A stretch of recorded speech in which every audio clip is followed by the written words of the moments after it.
ওইছে আমার মাইয়া কই?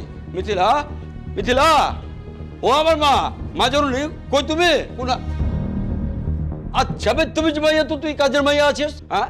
দরজার কাছে খাড়ায় কুত্তার মতো ঘেউ ঘেউ করে দরজা পাহারা দিতেছ। যা মিথি যা, ওই গার্জেনরা আইতে কো আর আমার মিথিলার খবর দে যা। এক্সকিউজ মি, আপনি ভদ্র ভাষায় কথা বলুন। আপনি আমার সাথে এভাবে কথা বলবেন না। মোর জ্বালা, আরে নগরানির লগে এর চেয়ে ভালো বাতচিত কেমতে করে?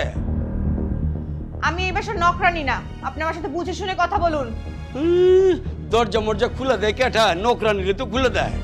আচ্ছা যাও গা মা, তাহলে তুমি কেঠা? আমি এই বাসার মেয়ে।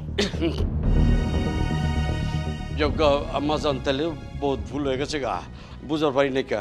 তুমি এক কাম করো, ওইসব বাতচিত বাদ দাও, অন ভিতরে যা মিথিলা আর সাব্বির আইতে কো, যাও। সাব্বির ভাই বাসায় আছে কিনা বলতে পারবো না, আপনি বসুন, আমি মেজো চাচা চাচিকে পাঠাচ্ছি। আরে ওই চাচা উচাতে কোনো কাম নাই। শোনো, এই বাড়িতে সবচেয়ে বড় যে আছে তারে পাড়া ওই জায়গা। ও চাচা উচা মাঝে ফেজাতে কোনো কাম হইব না। সাব্বিরের বাপ থাকলে তারা আইতে কও, যাও।